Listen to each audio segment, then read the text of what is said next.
Assalamualaikum warahmatullahi wabarakatuh. Alhamdulillah wassalatu wassalamu ala Rasulillah Muhammad ibn Abdullah. Asyhadu an la ilaha illallah wahdahu la syarikalah wa asyhadu anna Muhammadan abduhu wa rasuluh. Allahumma shalli ala sayyidina Muhammad wa ala alihi wa ashabihi wa man tabi'ahum bi ihsanin ila yaumiddin.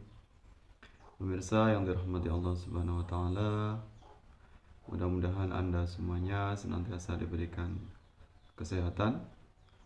Pada kesempatan ini, segala aktivitas Anda semuanya diberikan kelancaran, sehat lahir batin, diberikan keberkahan, tidak ada halangan apapun dalam setiap aktivitasnya.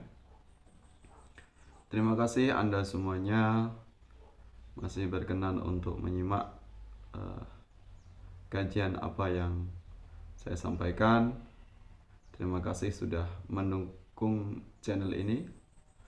Mudah-mudahan dengan dukungan Anda semuanya, para pemirsa, teman-teman semuanya, para sahabat, sehingga channel ini bisa berkembang, berkah dan bermanfaat untuk kita semuanya.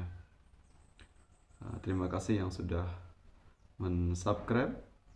Bagi Anda semuanya, teman-teman semuanya yang belum dukung, belum subscribe channel ini, silahkan untuk subscribe, karena dengan dukungan Anda semuanya, insya Allah channel ini akan bisa memberikan kemanfaatan yang lebih besar lagi.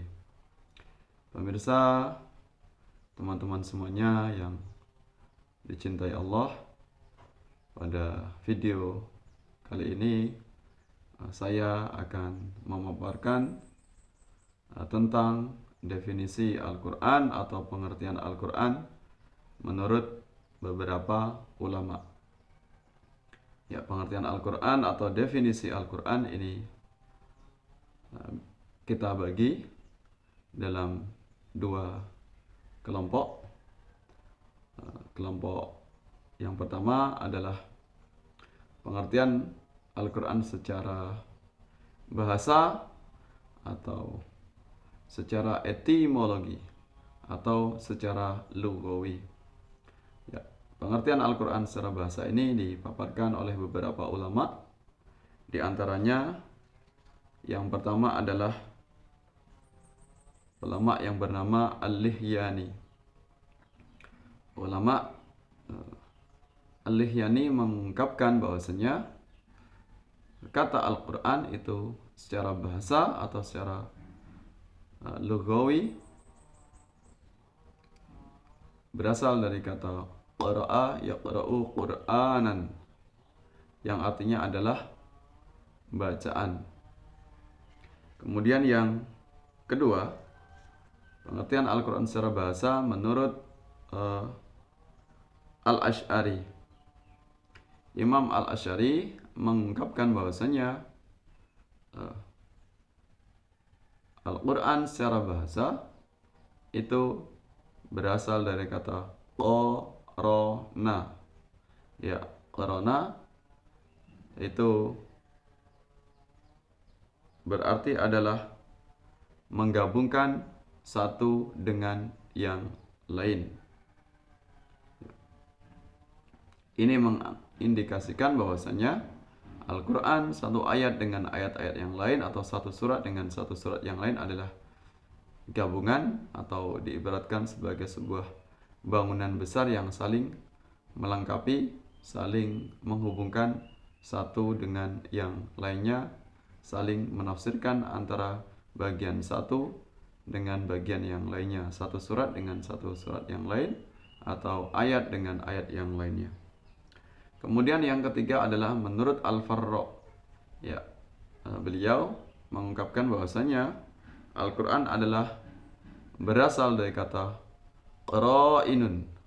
Kata qara'inun adalah jamak dari qarinatun, yang berarti adalah petunjuk atau indikator. Ini mengindikasikan bahwasanya Al-Quran adalah berisi tentang petunjuk sebagai kitab hidayah. Artinya ketika kita ingin mencari sebuah petunjuk, sebuah inspirasi,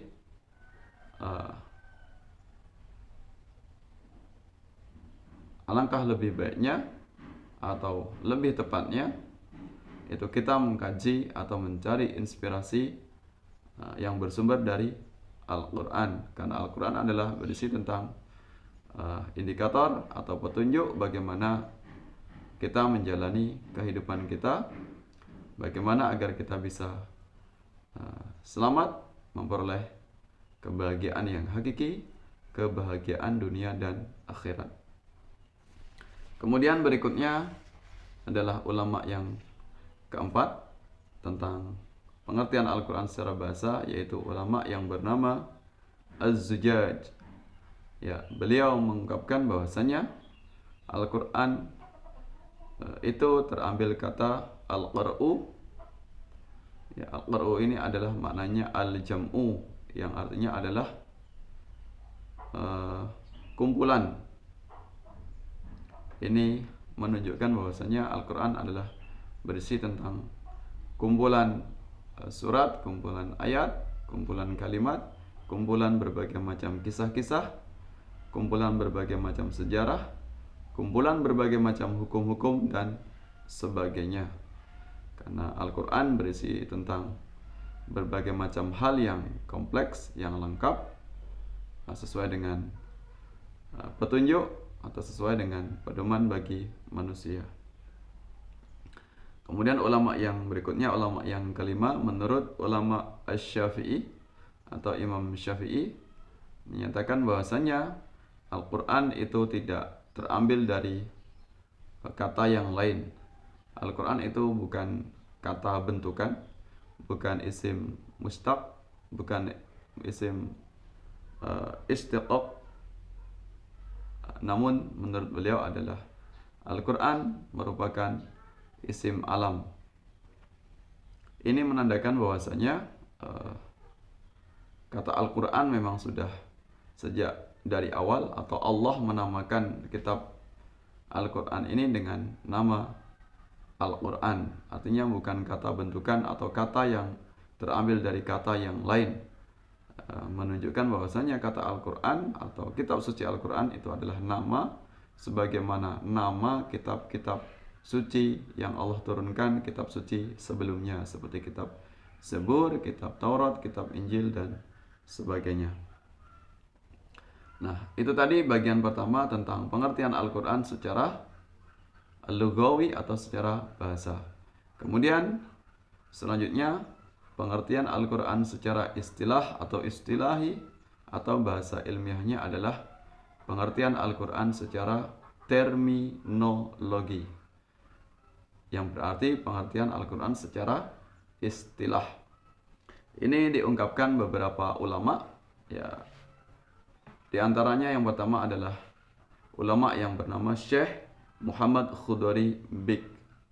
Ya, Syekh Muhammad Khudari Bik mengungkapkan tentang pengertian Al-Quran, yaitu Al-Quranu huwa lafdul arabiyyu al-munazzalu ala Muhammadin sallallahu alaihi wa alihi wasallam litadabburi wa tadhakkur al-manqulu mutawatiran wa huwa madafatain al-mabdu'u bi suratil Fatihah wal makhtumu bi suratin Nas, yang artinya Al-Quran ialah lafaz atau firman Allah yang berbahasa Arab, diturunkan kepada Nabi Muhammad sallallahu alaihi wasallam untuk dipahami atau dikaji isinya, selalu diingat, disampaikan dengan cara mutawatir atau dengan cara berkesinambungan, artinya ada sanadnya. Ditulis dalam mushaf atau lembaran-lembaran kitab yang dimulai dengan surat Al-Fatihah dan makhtum atau diakhiri dengan surat An-Nas. Itu definisi Al-Quran menurut Syekh Muhammad Khudari Bik. Kemudian yang kedua, menurut Syekh Subhi Shalih, beliau mengungkapkan definisi Al-Quran, yaitu Al-Quranu huwal kitabul mu'jiz al-munazzalu 'alan nabi sallallahu alaihi wa alihi wasallam, al-maktubu fil masahif, al-manqulu alaihi bitawatir, al-muta'abbadu bitilawatih.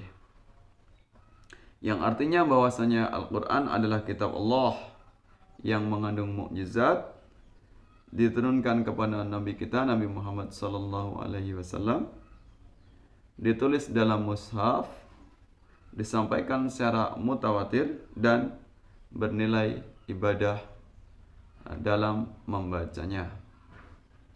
Itu definisi Al-Quran menurut Subhi Sholih, yaitu definisi secara istilah. Kemudian definisi secara istilah yang ketiga menurut Syekh Muhammad Abduh. Syekh Muhammad Abduh mengungkapkan pengertian Al-Quran secara istilah, yaitu Al-Kitabu wal Qur'anul maktubu fil masahif, al-mahfudu fi suduri man ana bi khifdihi minal muslimin. Yang artinya kitab Al-Quran adalah bacaan yang tertulis dalam mushaf-mushaf, terpelihara di dalam dada orang yang menjaganya dan menghafalnya adalah orang-orang Islam atau kaum muslimin. Itu tadi adalah pengertian Al-Quran secara bahasa dan pengertian Al-Quran secara istilah. Nah, kemudian dari beberapa pengertian ulama di atas, baik itu secara bahasa atau secara etimologi dan pengertian Al-Quran secara terminologi, maka dapat kita simpulkan beberapa unsur tentang Al-Quran. Yang pertama, Al-Quran adalah berisi tentang wahyu atau kalam Allah atau firman Allah. Artinya Al-Quran memuat tentang firman Allah yang diturunkan melalui perantara malaikat Jibril. Kemudian yang kedua, Al-Quran berbahasa Arab. Artinya terjemahan dari Al-Quran itu tidak bisa dikatakan sebagai Al-Quran, melainkan itu adalah terjemahannya. Tentu ada hal yang berbeda antara Al-Quran yang memang itu langsung bahasa Arabnya dengan yang terjemahan. Maka wajar jika kita temui antara terjemahan satu sama lainnya terjadi beberapa perbedaan gaya bahasa maupun penjelasannya, beberapa kosakata yang tidak sama persis, karena terjemah adalah bagian dari tafsir. Kemampuan dari mufassir atau orang yang menafsirkan Al-Quran memiliki kapasitas yang berbeda-beda, bermacam-macam, tentu menghasilkan terjemahan yang mungkin sedikit berbeda gaya bahasanya, walaupun memiliki makna secara umum yang sama. Kemudian yang ketiga, Al-Quran diturunkan kepada Nabi kita, yaitu Nabi Muhammad sallallahu alaihi wasallam. Artinya kitab yang diturunkan kepada selain Nabi kita, selain kepada Nabi Muhammad sallallahu alaihi wasallam, itu tidak bisa disebut sebagai Al-Quran. Kitab Zabur diturunkan kepada Nabi Daud, kitab Taurat diturunkan kepada Nabi Musa alaihissalam, kemudian kitab Injil diturunkan kepada Nabi Isa alaihissalam. Nah, kemudian jika ada orang yang mengaku sebagai nabi, mengaku mendapatkan kitab, maka itu sesuatu yang bohong atau dusta, maka kesaksiannya tidak boleh diyakini, karena Rasulullah adalah khataman nabiin, nabi terakhir, nabi penutup, khatamul anbiya wal mursalin, penutup nabi dan rasul. Dan kitab Al-Quran adalah kitab terakhir yang tidak akan digantikan oleh kitab-kitab yang lain, karena Al-Quran bersifat universal, bersifat kekal, senantiasa relevan sampai akhir zaman untuk seluruh manusia. Kemudian yang keempat, Al-Quran mengandung mukjizat. Artinya Al-Quran adalah mukjizat yang teragung yang dimiliki oleh Nabi kita, yaitu Rasulullah sallallahu alaihi wasallam. Disebut kitab mukjizat yang agung, mukjizat terbesar, di antara mukjizat Nabi kita yang lain, karena Rasulullah itu memiliki banyak mukjizat. Karena kitab Al-Quran inilah yang sampai sekarang bisa kita saksikan, bisa kita nikmati, bisa kita rasakan getarannya, kita rasakan kekuatannya, kita rasakan kekuatannya, keagungannya. Bahkan sampai nanti akhir zaman orang bisa terus menyaksikan Al-Quran, walaupun kitab ini sudah diturunkan sampai sekarang, itu 14 abad yang lalu, 1400 tahun yang lalu. Bahkan Nabi kita Rasulullah SAW telah wafat, tapi kitab ini masih kekal dan terpelihara, terjaga dalam dada umat Islam. Ya. Termasuk Al-Quran diturunkan oleh Allah melalui perantara malaikat Jibril. Ya, malaikat Jibril ini adalah malaikat yang tugasnya menurunkan wahyu, termasuk wahyu Allah yang diturunkan kepada Nabi sebelumnya, Nabi sebelum Nabi kita Nabi Muhammad Sallallahu Alaihi Wasallam. Kemudian unsur Al-Quran yang selanjutnya, yang kelima, Al-Quran diturunkan secara mutawatir. Itu maknanya bahwasanya Al-Quran ini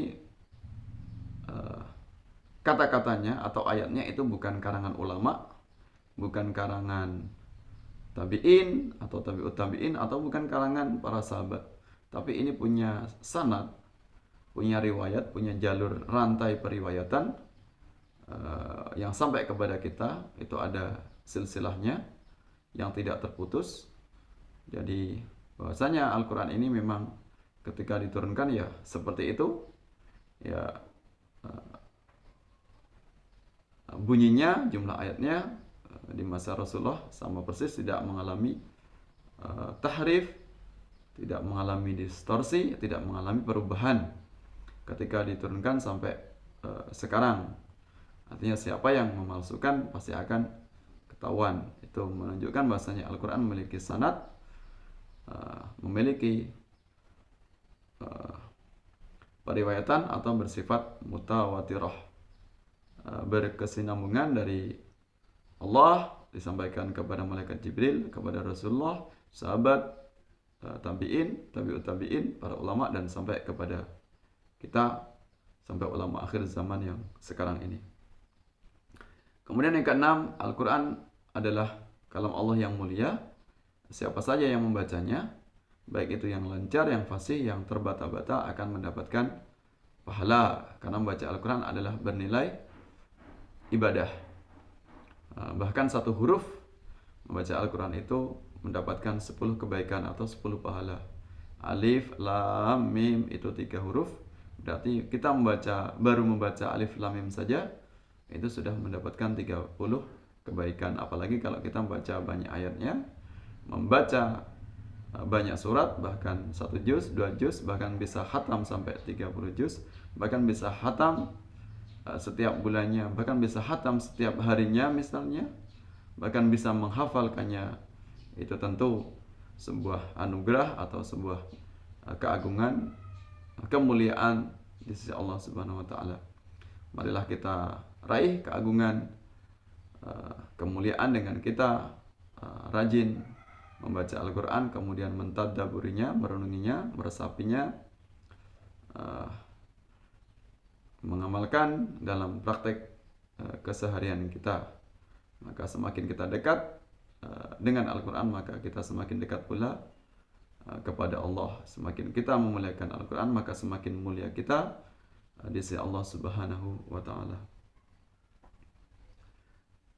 Kemudian yang ketujuh, Al-Quran tertulis dalam mushaf yang diawali dari surat Al-Fatihah, kemudian diakhiri dengan surat An-Nas. Ini mushaf yang kita lihat sekarang, atau mushaf Utsmani, mushaf standar. Itu ditulis berdasarkan susunan suratnya. Itu sudah ditetapkan oleh para sahabat. Mushaf yang kita lihat ini atau kita saksikan ini ditulis bukan berdasarkan waktu turunnya, bukan berdasarkan nuzulnya. Diawali dari surat Al-Fatihah, kemudian surat Al-Baqarah, kemudian diakhiri dengan surat yang ke-114 yaitu surat An-Nas. Kemudian yang terakhir atau yang ke-8, Al-Quran ini senantiasa terjaga, terpelihara sampai akhir zaman. Al-Quran senantiasa kekal, misinya bersifat universal, tidak dibatasi oleh zaman, tidak dibatasi oleh ruang dan waktu. Al-Quran ini berfungsi sebagai rahmatan lil alamin untuk seluruh manusia, bukan hanya untuk bangsa Arab saja, bukan orang yang ada di benua Asia, tapi seluruh manusia, bukan hanya umat muslim. Ya, siapapun yang ingin mempelajari Al-Quran diperbolehkan untuk mencari ilmunya, mencari kekuatannya, karena memang Al-Quran diturunkan sebagai rahmat lil alamin, rahmat untuk seluruh manusia. Maka misi Al-Quran itu tidak dibatasi oleh teritorial.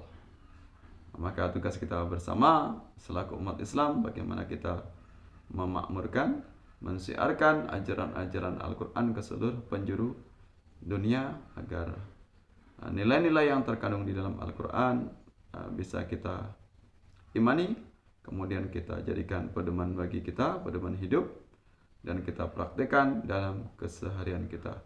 Kita jadikan Al-Quran sebagai akhlak. Demikian pemirsa yang bisa kami sampaikan. Terima kasih sudah menyimak, rekan-rekan semuanya, sahabat-sahabat semuanya, video ini sampai selesai.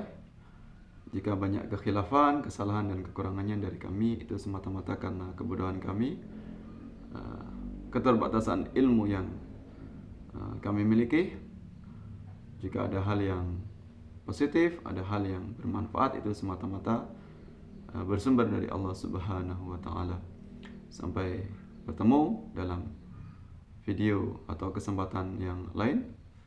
Wallahu muwaffiq ila aqwamit thoriq. Wassalamualaikum warahmatullahi wabarakatuh.